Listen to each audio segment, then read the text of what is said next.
시청자 여러분 안녕하십니까? 신의균의 국방TV 시큐리티 뉴스입니다. 오늘도 세계 각국의 중요한 안보 소식들을 가지고 왔습니다. 오늘은 현재 카자흐스탄에서 열리고 있는 상하이 협력기구 정상회의에서 최근에 국제정세가 어떻게 변하고 있는지 그 흐름과 소위 말하는 적대 세력들의 속내가 어떤 것인지 그것을 알 수 있을 만한 그런 소식을 하나 가져왔고요. 우크라이나 전쟁이 현대전의 양상을 굉장히 많이 바꿔놓고 있는데 우크라이나가 어젯밤에 흑해함대 사령부를 또 공격했습니다. 피해가 발생한 정황이 확인이 됐는데 이와 관련된 소식도 전해드립니다. 그리고 오늘의 메인 뉴스는 만약에 이 첩보가 사실로 확인된다면 이번 전쟁 발발 이후 러시아군의 최고위급 장성의 인명피해로 기록될 수 있는 엄청난 사건이 터졌습니다. 내부에 두더지, 그러니까 협력자가 있었다라는 건데 도대체 어떻게 이런 일이 벌어질 수 있는지 그 내용도 한번 알아보겠습니다. 먼저 첫 번째 소식입니다. 블라디미르 푸틴 러시아 대통령과 시진핑 중국 국가주석이 카자흐스탄에서 만났습니다. 중국이 주도하는 상하이 협력기구 정상회의에서 종일 화기애애한 분위기를 연출하며 양국 관계가 역대 최고 수준이라고 천명했는데 우리 외교당국 보면서 느끼는 것이 없는지 묻고 싶습니다. 러시아와 중국이 카자흐스탄 아스타나에서 열린 상하이 협력기구 정상회의를 계기로 양자 정상회담을 갖고 강력한 우호 관계를 재확인했다고 양국 관영 매체들이 7월 3일 일제히 보도했습니다. 양측 정부 보도자료를 보면 푸틴은 시진핑을 존경하는 국가주석님, 소중한 친구라고 불렀고 시진핑 역시 푸틴을 존경하는 대통령님, 제 소중한 친구라고 칭하며 지금까지 40회 이상 만나며 각별한 우정을 다져왔음을 강조했습니다. 이번 정상회의의 핵심 키워드는 신냉전 방지와 글로벌 사우스입니다. 양국이 지속적으로 전략적 협조를 강화하며 외부의 간섭에 반대하고 함께 지역의 안녕과 안정을 수호해야 한다고 주장했습니다. 이들은 신냉전을 방지하고 불법적인 일방제재와 패권주의에 반대하는 것을 지지한다면서 글로벌 사우스의 단결이 필요한 때라고 강조했습니다. 양측은 양국 간의 전면적 전략 협력 동반자 관계가 사상 최고의 시기에 있다고 평가하면서 평등과 상호 이익, 상호 주권 존중이라는 원칙을 바탕으로 양국 관계가 발전하고 있다고 주장했는데요. 여기서 더 나아가 상하이 협력기구 내에서의 협력도 강화해 이 기구를 운명 공동체로 만들기를 기대한다고 밝혔습니다. 두 나라가 자신들의 대외 정책 때문에 불거진 신냉전 체제를 부정하고 제3세력인 글로벌 사우스와의 연대 강화를 천명한 것은 다분히 미국과 나토 등 서방 세계를 겨냥한 것으로 풀이되는데요. 어디서 많이 본 것 같은 이러한 외교적 수사들에 대한 우려가 커지는 것이 그저 기우가 아니기를 바라봅니다. 이번 정상회의에서 글로벌 사우스라는 이야기가 굉장히 많이 나왔습니다. 자, 이 지도를 보시면은 러시아 국기 같기도 한데요. 북쪽 부분, 소위 말하는 글로벌 노스는 선진국들이죠. 미국과 유럽들이 포함이 되어 있고 여기서 지금 러시아는 빼야 될 것 같은데 주로 서방 자유민주주의 진영을 글로벌 노스라고 부릅니다. 그리고 남미, 아프리카, 중동, 그리고 중국, 소위 말하는 브릭스 국가들과 개발도상국들이 글로벌 사우스에 해당됩니다. 예전에 냉전 때 소련이 이 아프리카, 중동 지역, 남미 이런 쪽에 굉장히 많은 신경을 썼죠. 소위 말하는 제3세계 비동맹권 국가들이라고 했는데 이 국가들, 비동맹 국가라고 하지만 실제로는 미국보다는 소련에 좀 더 프렌들리했었죠. 이 국가들을 끌어안아서 냉전 구도에서 미국과 서방 세계를 압박하는 용도로 사용했던 것이 소련의 전략이었습니다. 지금 이 시진핑과 푸틴은 신냉전 체제가 없다, 그렇게 돼서는 안 된다라고 이야기하면서 냉전 때 소련이 취했던 그 전략과 비슷한 방향으로 외교를 끌어가고 있습니다. 같은 맥락에서 최근에 중국이 리비아에 있는 하프타르 반군에게 윙릉 무인기를 주려다가 걸렸죠. 이탈리아에게 압수가 됐던 그런 것도 있는데 최근에 중국이 아프리카 국가들에게 군사 교관단 그리고 무기 수출 이런 것들을 굉장히 늘리고 있습니다. 그리고 러시아도 마찬가지로 자신들이 쓸 무기가 없음에도 불구하고 아프리카 지역, 중동 지역에 굉장히 많은 무기를 공급을 하고 있습니다. 최근에는 예멘에 있는 후티 반군이 러시아로부터 미국의 항모를 잡기 위한 야혼트 초음속 대함미사일을 받을 수도 있다라는 이야기가 보도가 되기도 했었고요. 실제로는 이미 신냉전 체제가 격화돼서 과거 냉전 시절에 벌어졌던 그 모습들이 그대로 반복이 되고 있는데 이번 정상회담에서 푸틴과 시진핑은 신냉전을 방지하자라고 이야기를 했습니다. 즉 신냉전 체제가 없다, 그런 것은 있어서는 안 된다라고 현실과 동떨어진 말을 하고 있다는 거죠. 그럼 이 사람들이 정말 신냉전이 없다라고 생각해서 이런 표현을 했을까요? 그리고 정말 신냉전을 막고 싶어서 이런 표현을 했을까요? 그렇지 않습니다. 전술에서 적이 아군의 전략, 아군의 전술을 파악하지 못하도록 하는 것은 승리를 위한 기본 조건 중에 하나입니다. 우리는 이미 전쟁을 시작했는데 적이 싸움이 시작됐는지 인지하지 못하게 만들면 그들과 싸워서 이기기는 굉장히 쉽죠. 그래서 적이 이것이 전쟁인지 아닌지 모르게끔 스리슬쩍 싸움을 걸면서 점점 유리한 위치를 점해가는 것. 그림자 전쟁이라는 말이 그래서 생겼죠. 이미 중국과 러시아는 소위 말하는 저항의 축, 불량 국가들과 함께 연대체제를 구축을 했고 그 연대체제 하에서 미국과 유럽을 중심으로 한 자유민주주의 국가들을 공격하기 위한 준비에 박차를 가하고 있습니다. 자, 그런데 서방 학자들, 그리고 우리나라에 있는 정치인들, 이런 사람들 중에 아직도 신냉전 체제에 대해서 부정하는 사람들이 있죠. 심지어 전 외교부 장관을 했었던 우리 외교가의 원로도 신냉전이라는 건 없다, 오지도 않을 것이다, 이렇게 이야기하는 그런 지경이고요. 중국과 러시아가 이렇게 계속 협력을 강화하고 있는데 얼마 전에 우리 언론들 그리고 외교가에서는 북러 조약 때문에 중러 관계가 악화됐다, 이런 오판도 나왔죠. 그리고 그 사람들이 북중러 삼각동맹이라는 건 없다라고 계속 강조를 하고 있습니다. 왜 그럴까요? 정말 몰라서 그러는 걸까요? 이 사람들이 이런 상황 판단을 하는 것은 중국과 러시아, 북한에게 굉장히 유리한 겁니다. 그리고 이 사람들은 북중러 삼각동맹이라는 건 없으니 한미일 동맹, 한미일 협력이라는 것도 있어서는 안 되라고 얘기하고 있습니다. 며칠 전에 더불어민주당 김병주 의원이 그런 망언을 했었죠. 이미 진영은 완벽하게 갖춰졌고 서로가 서로를 향해서 전열을 정비하면서 총구를 겨누고 있는 상황입니다. 이 상황에서 전투는 없다, 전쟁은 없다, 이런 식으로 이야기하는 사람들 우리 주변에 굉장히 많은데 그 사람들의 진짜 의도가 무엇인지 잘 생각해 볼 필요가 있어 보입니다. 두 번째 소식입니다. 우크라이나가 크림반도 지역을 이른바 부다노프 트라이앵글로 만들어 놓고 러시아가 활동을 하지 못하게 묶어 놓고 있죠. 그래서 러시아 흑해함대가 아조프해 그리고 크라스노다르 지역으로 도망갔는데 거기까지 쫓아가서 강력한 공격을 퍼부었다는 소식입니다. 우크라이나가 7월 3일 야간에 러시아 흑해함대의 새로운 사령부가 된 노보로시스크에 대한 수상 드론 공격을 감행했습니다. 러시아는 모든 공격을 격퇴했다고 하는데 항구에 정박해 있던 선박에서 폭발과 화재가 식별됐습니다. 이제 흑해함대에게 안전지대란 없는 것 같습니다. 우크라이나가 다수의 장거리 자폭 드론과 수상 자폭 드론을 동원해 크라스노다르주 노보로시스크 해군 기지에 대한 공격을 감행했으며 이 과정에서 러시아 측에 일부 피해가 발생한 것으로 보인다고 현지 오신트 소식통들이 리포트했습니다. 현지 시각으로 7월 3일 야간에 발생한 이번 공격은 공중 드론과 수상 드론의 합동 공격 형태로 실시됐는데요. 러시아는 해군 기지로 접근하는 드론을 식별하고 공습 경보를 울린 뒤 모든 화력을 동원해 이들 드론에 대한 요격에 나섰습니다. 러시아군은 군함에 설치된 기관포와 기관총, 해안 초소에 설치된 기관총 등을 총동원해 드론을 요격했는데요. 러시아 국방부는 이날 밤 교전 종료 후에 영상을 공개하며 우크라이나가 보낸 드론을 모두 파괴했다고 밝혔습니다. 러시아 측은 이번 공격으로 인한 피해는 없다고 주장했지만 현지 소식통들의 보고는 러시아의 발표와 달랐습니다. 노보로시스크 항구에서 폭발과 화재가 식별됐고 이는 미국 나사의 화재 감시 위성에도 탐지될 정도로 컸습니다. 현지 소식통들도 센티넬-2A 위성으로 촬영한 사진을 분석한 결과 내항에 계류되어 있던 선박 한 척이 무엇인가에 피격된 것으로 보인다고 밝혔는데요. 일부 소식통들은 해당 선박이 러시아 해군 로프차급 상륙함이라고 평가했지만 현재로서는 계류되어 있던 바지선 또는 화물선일 가능성이 높은 것으로 판단되고 있습니다. 소식통들은 해당 선박이 우크라이나 드론에 의해 피격됐을 가능성보다는 러시아군이 발사한 미사일이나 기관포에 맞아 손상됐을 가능성이 높다고 전하고 있는데요.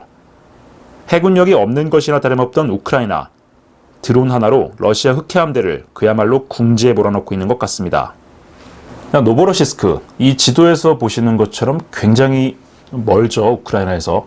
크림반도를 빙 돌아가면 거의 1000km 가까이를 이동을 해야 되는 거리인데 거기까지 수상 자폭 드론과 공중 드론을 보냈다는 겁니다. 공중 드론이 여기까지 갔다라는 것은 헤르손 지역 그리고 아조프의 지역의 방공이 완전히 뚫렸다는 것을 의미하고요. 수상 드론이 여기까지 갔다라는 것은 흑해, 특히 크림반도 주변 해역의 제해권을 우크라이나가 장악하고 있다는 것을 의미합니다. 일단 현재까지 밝혀진 바에 따르면, 물론 러시아 측의 주장입니다. 3척의 수상 드론을 파괴했다라고 하는데, 자, 일단 러시아군이 공개한 교전 영상부터 보고 가시겠습니다. 근데 영상을 보시면 영상이 전체는 아니고 30초 정도로 잘랐기 때문에 굉장히 짧은 순간의 교전인데, 그 짧은 순간의 교전에 단 3척의 드론을 잡기 위한 기관포 발사량으로 보기에는 굉장히 많은 양이 발사되고 있죠. 그리고 노보로시스크 시내에서 청취된 폭음이라든가 화염 같은 것들을 보면은 이 드론들이 해상에서 전부 요격됐다라고 보기에는 좀 어려운 부분들이 좀 있습니다. 자, 그래서 날이 밝은 이후에 일부 소식통들이 센티넬2 위성을 가지고 노보로시스크 항구를 한번 스캐닝을 해봤습니다. 이와 더불어서 같은 시간대에 나사가 운영하고 있는 글로벌 화재 감시 위성 나사 펌스를 이용해서 한번 스캐닝을 해봤는데, 일단 센티넬2 위성에서는 내항에 계류된 선박 하나가 연기에 휩싸여 있는 모습이 식별이 됐습니다. 자, 이 사진인데 해상도가 좋진 않아서 보이진 않지만은 연기가 약간 덮고 있는 그런 선박의 모습이 보이고요. 자, 두 번째로 이 나사 펌스, 이것은 화재가 발생했을 때 그 적외선을 위성으로 추적해서 여기에 화재가 어떻게 발생했다, 규모는 어떻다라는 것을 보여주는 데이터인데요. 이 나사 펌스에서도 이렇게 화재가 발생한 것이 확인이 됐습니다. 이 말인즉슨 뭔가 맞았고 폭발했고 화재가 발생해서 불이 타는 것을 우주에서도 관측할 수 있을 정도로 큰 화재가 발생했다는 것을 의미합니다. 일단 러시아는 공격이 있었다는 사실은 인정을 하면서도 그 어떤 피해도 없다라고 이야기를 하고 있는데, 지금까지 러시아의 패턴이 항상 그랬죠. 실제로 피해가 발생을 했는데 그런 거 없다라고 얘기했다가 며칠 후에 들통이 나는 그런 상황이 계속해서 반복이 되고 있는데, 이번에 노보로시스크에서 파괴된 혹은 피격돼서 손상을 입은 선박의 정체가 무엇일지 추가 정보가 들어오는 대로 전해드리겠습니다. 네, 오늘의 메인 뉴스는 정말 충격적인 소식입니다. 만약에 이 첩보가 사실로 확인이 된다면 이번 전쟁 발발 이후 최고위급 인사의 피격이 됩니다. 어떤 내용인지 알아보시겠습니다. 우크라이나 남부전선 러시아군이 술렁이고 있습니다. 러시아군 장병, 특히 휘하 공수군 장병들로부터 절대적인 신임을 받고 있는 최고위급 장군이 우크라이나 공습에 피격돼 중상을 입었다는 첩보가 전선에서 급속도로 확산되고 있습니다. 러시아는 이에 대해 아직 그 어떤 반응도 내놓지 않고 있습니다. 우크라이나 특별군사작전을 지휘하는 최고위급 인사 중 하나인 러시아 공수군 사령관 겸 드니프로 작전그룹 사령관인 미하일 테플린스키 상장이 우크라이나군의 미사일 공격에 피격돼 중상을 입었다고 러시아 오신트 소식통이 긴급 타전했습니다. 현지 시각으로 6월 30일 오전 5시께 헤르손주 헤니체스크 지역의 알바트로스 캠프에서 벌어진 이번 사건은 러시아군 최고위급 장성이 전선지휘소를 방문했다는 첩보에 따라 우크라이나군이 에이테킴스 미사일을 발사하면서 시작됐습니다. 피격된 알바트로스 캠프는 어린이 수련원 성격의 교육시설이지만 이번 전쟁 중 러시아군에 접수돼 지휘소로 사용됐는데요. 해당 첩보를 전한 소식통은 피격된 표적의 중심 좌표가 북위 45도 92분 34초 60, 동경 34도 87분 81초 91이라는 정확한 정보도 보고했습니다. 2층짜리 건물이었던 이 지휘소에 대한 타격은 테플린스키 상장이 지휘소에 도착했다는 내부 협력자의 보고에 따라 헤르손 지역에 있던 M142 하이마스 2문에 의해 긴급 수행됐는데요. 타격 작전은 에이테킴스 미사일 2발에 의해 실시됐습니다. 피격된 건물은 완파됐고 큰 화재에 휩싸였는데요. 이번 공격을 유도한 내부 협력자는 5명이 현장에서 폭사했고 테플린스키 상장과 그 수행원 11명이 중상을 입고 병원으로 후송됐다고 전했습니다. 러시아군은 테플린스키 상장 피격설에 대해 그 어떤 입장도 내놓고 있지 않지만 6월 30일 있었던 에이테킴스 공격 사실 자체는 인정하고 있는데요. 과연 우크라이나가 에이테킴스로 이번 전쟁 발발 이후 최고위급 인사를 잡는 데 성공했을지 향후 상황 전개를 지켜봐야겠습니다. 러시아군에는 학습 능력이라는 것이 없는 것 같습니다. 지난달에도 벨고로드 지역에서 제6제병연합군 지휘소가 공습을 당했죠. 그 시설도 에이테킴스 미사일을 받아서 파괴가 됐는데 그 시설이 왜 노출이 됐느냐? 일단 그 주변에서 주변 경관이 가장 좋고 건물 내부 시설이 가장 좋은 대학교 레크레이션 센터였습니다. 시설이 좋다 보니까 그 지역 장교들의 숙소로도 사용이 되고 지휘소로 징발이 됐던 것인데, 이런 식으로 눈에 띄는 건물은 지휘소로 사용해서는 곤란하죠. 자, 그런데 이 지도상에 보시는 헤니체스크, 저 밑에 좌표에 있는 저 지역입니다. 그래서 이곳을 위성사진으로 줌인을 해보니까 여기도 참 주변 경관이 기가 막힌 곳이었습니다.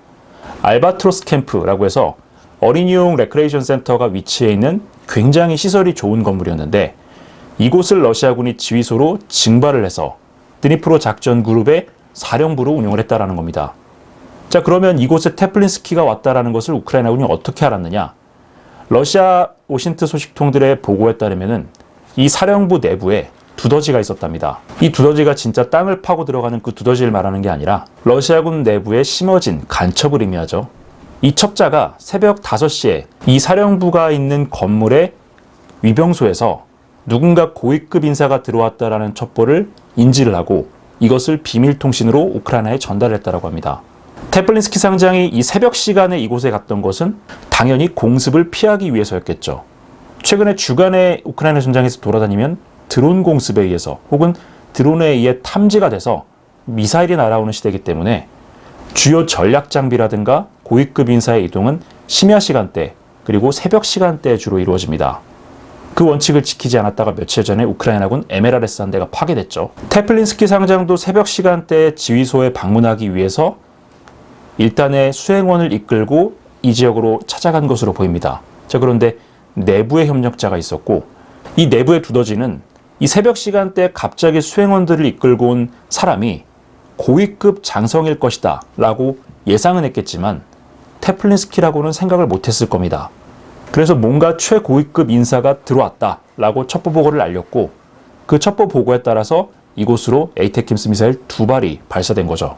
5명이 폭사하고 수행원 중 11명이 중상을 입었다. 물론 테플린스키 상장도 중상을 입었다라고 하는데 상장급, 러시아로 따지면은 굉장히 높은 계급이죠. 그리고 공수군이라는 독립군종의 사령관이기 때문에 이 사람이 갖는 군에서의 위치나 입지는 가히 절대적입니다. 상장이지만 2022년과 2023년에 러시아가 계속 이 특별군사작전의 지휘관을 갈아치웠는데, 갈아치웠을 때 이 특별군사작전 전체의 총사령관으로 계속해서 거론이 되던 그런 인물이었습니다. 물론 2022년 하반기 그리고 23년 초 바흐무트 전투를 전후로 해서 세르게이 쇼이구 장관하고 대립각을 형성하기 시작했고, 그래서 조금 밀려났다라는 관측들이 있었는데, 그럼에도 불구하고 이 공수군 장병들 그리고 러시아군 전체 장병들로부터 신임이 굉장히 강하기 때문에 예전에 러시아군 76 근위 공중강습사단에서 우리 테플린스키 장군을 건드리면 가만두지 않겠다, 모스크바로 진군하겠다, 뭐 이런 협박을 공개적으로 하기도 했었죠. 그 정도로 휘하 장병들에게 신임을 한 몸에 받고 있는 사람인데, 그런 사람이 지휘소에서 이렇게 피격을 당해서 중상을 입고 사경을 헤맨다라는 이야기가 돌기 시작하니까 지금 남부전선 전체 러시아군이 굉장히 술렁이고 있습니다. 물론 공수군은 과거 세르게이 쇼이구 장관과의 대립각이 형성이 됐을 때 공수군 전체에 힘을 빼놓기 위해서 사단이나 여단급이 아니라 대대 단위로 쪼개서 모든 전선에 분산 배치시켜 놓은 상태이기 때문에 테플린스키 상장이 예전만큼의 위상 그리고 권한, 권력 이런 힘은 없다라고 하더라도 현재 러시아 군부를 구성하는 최고위급 인사 중 한 명이고, 이 사진에서 보시는 것처럼 푸틴 대통령과 바로 옆에 앉아서 전황 브리핑을 할 정도로 고위직에 있는 인사이기 때문에 이 사람이 어느 정도로 다쳤는지, 그리고 이 중상으로 인해서 사망할지 살아남을지, 이것이 관심을 받고 있는 겁니다. 만약에 이번 첩보가 사실이라면 우크라이나가 전쟁 발발 이후 제거한 러시아군 장성들 중에 최고위급 인사가 되는데요. 과연 이 사람이 죽었을지 아니면 살아서 다시 공개석상에 나올지 향후 정보가 들어오는 대로 여러분들께 신속하게 전해드리도록 하겠습니다. 오늘 저희가 준비한 시큐리티 뉴스는 여기까지입니다. 시청해주셔서 감사합니다.